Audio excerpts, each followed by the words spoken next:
So, I think you're wrong. Really powerful words.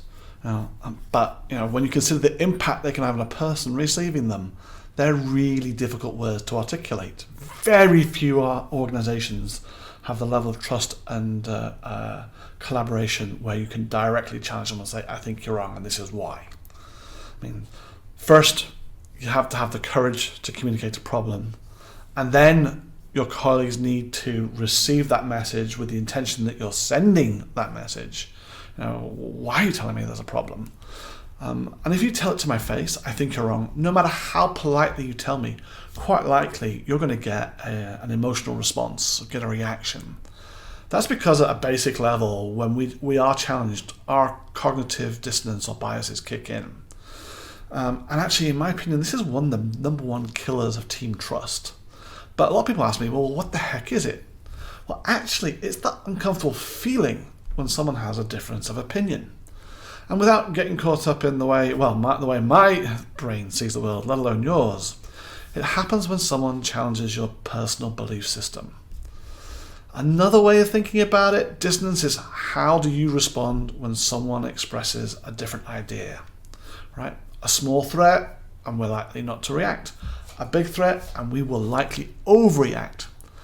And the problem is very hard to change your response. Like, how does your brain work? How you reply to stress? In a work setting, we often convince ourselves that our version is the only version that's really important. Or when someone's threatening us, that's when the dissonance devil kicks in.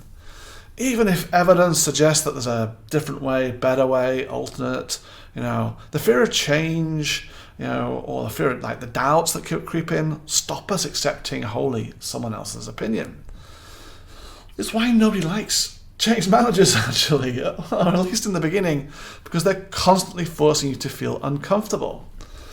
It's definitely one of the main contributors to the cause of conflict within offices. Office politics, protectionism, silo mentality. If you don't have the mechanism to break down these behaviors, likely your office will struggle to change. I think the first part of the equation, does your organization want to change? If you don't have the interest or need to embrace it, you just won't. Your corporate belief system can't handle it, and very hard decisions that need to be made with transformation and change just don't get made. The second part of it is that once you have adopted the methodology, handling change needs to become a skill, so that your teams learn to live with that level of uncertainty, and so that they can adopt it as a practice. And this is where fixed PDQ is going to help you.